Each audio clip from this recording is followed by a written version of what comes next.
वैष्णव संगती सुख वाटे जीवा, जगद्गुरू असं म्हणतात.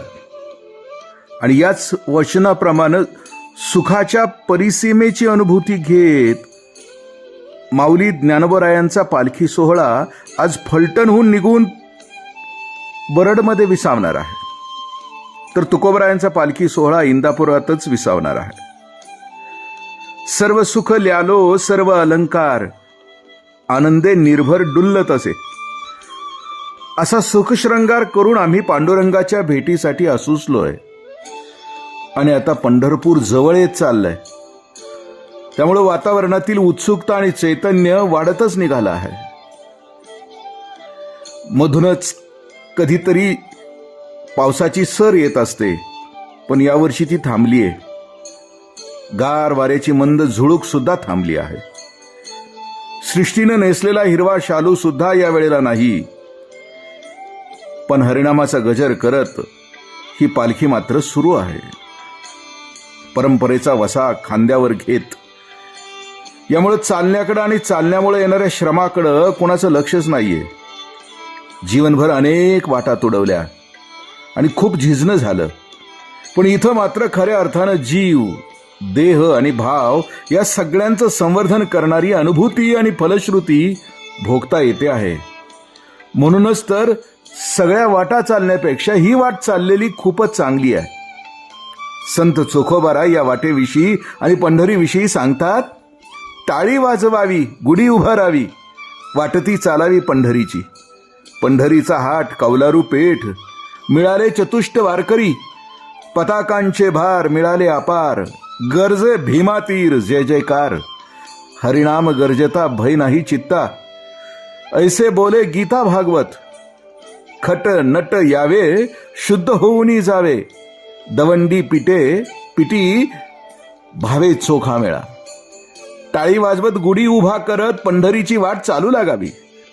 मुळातच चोखोबरायांचे साहित्य प्रचंड नम्रतेनं, सहजतेनं आणि भावानं भरलेलं आहे.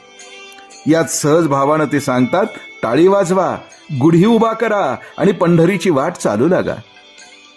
टाळी वाजवण्यात एक नाद आहे. टाळी वाजवल्यामुळे माणूस रोगमुक्त पण होतो.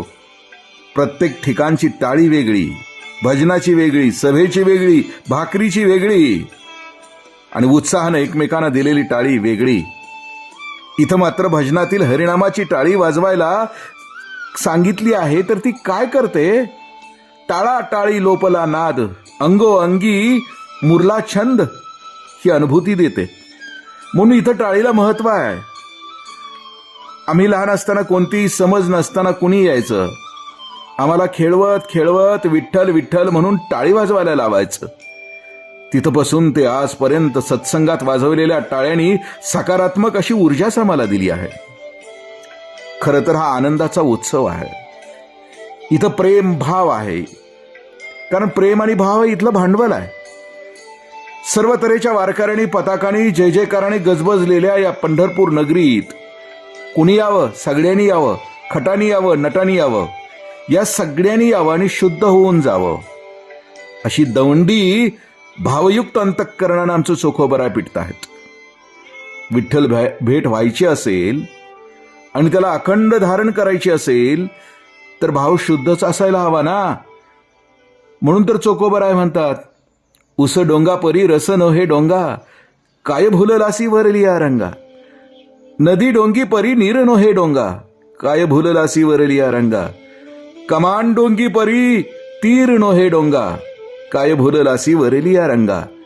चोखा डोंगा परी भाव नो हे डोंगा, काय भुललासी वरलिया रंगा. म्हणजे भाव चोख असेल, समर्पित असेल तरच अपेक्षित अशी कृती आमच्याकडून होत असते.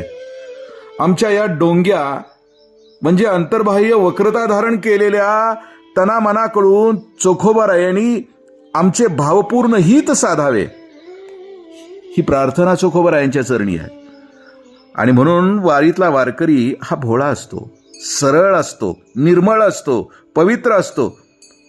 म्हणून तर तुकोबराय म्हणतात, तुका म्हणे भोळा जिंकू जाणे कळी काळा. आणि वारीमध्ये हाच भाव निरंतर सर्व वारकऱ्यांच्या हृदयामध्ये असतो. जय हो.